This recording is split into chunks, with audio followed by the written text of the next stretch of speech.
नमस्कार, माझे नाव आरोही राहुल रोकडे आहे. मी इयत्ता 4थीत शिकत आहे. माझ्या शाळेचे नाव जिल्हा परिषद प्राथमिक शाळा निरगुडी असे आहे. मी वाचलेल्या पुस्तकाचे नाव गमत्या चिंडू. लेखक B.S. कुलकर्णी. हे या पुस्तकाचे मुखपृष्ठ आहे. त्यावर एक मुलगा व काही चेंडू दिलेले आहे. हे त्या पुस्तकाचे मलपृष्ठ आहे. त्यावर थोडीशी माहिती दिलेली आहे. या पुस्तकाची किंमत 35 रुपये अशी आहे. मी वाचलेली गोष्ट मी तुम्हाला म्हणून दाखवते. एक 4 वर्षांचा चिन्मय होता. तो चेंडू बरोबर खेळायचा. तो फक्त चेंडू बरोबर खेळायचा. त्याचे बाबा त्याला निळा चेंडू आणायचे. आई हिरवा चेंडू, आजी लाल चेंडू व आजोबा सोनेरी रंगाचा चेंडू आणायचे. एकदा त्याच्या आजोबांनी त्याला सोनेरी रंगाचा चेंडू आणला.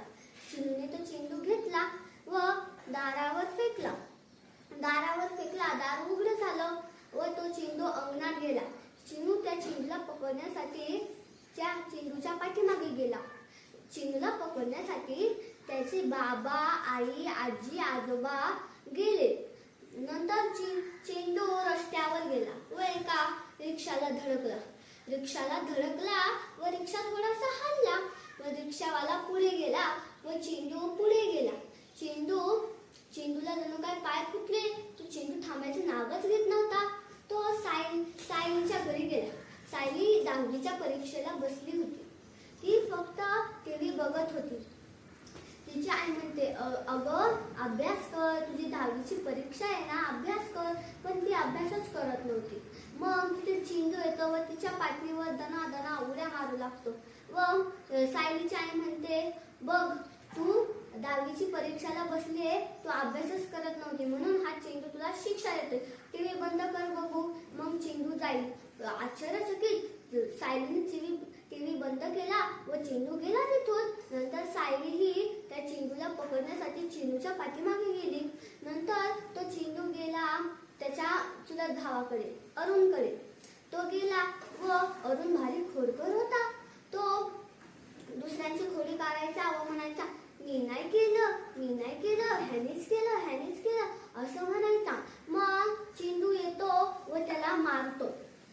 चेंडू मारतो व मग अरुण म्हणतो, सॉरी मी आता कधीच खोड करणार नाही. आई मला वाचव, हा चेंडू मला मारतोय, वाचव आई मला वाचव. नंतर तो चेंडू तिथूनही जातो.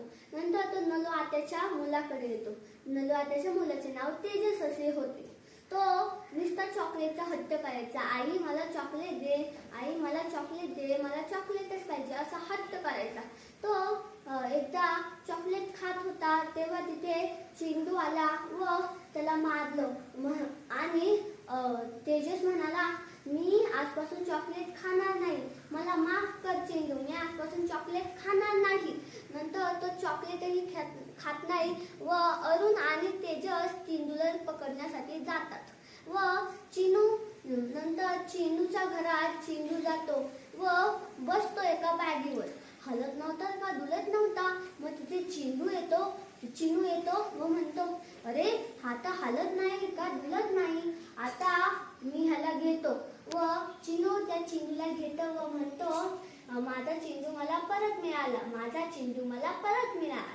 गोष्टीचे तात्पर्य, कोणत्याही गोष्टीचा कंटाळा करू नये, नाहीतर चेंडू तुम्हाला मारेल. धन्यवाद.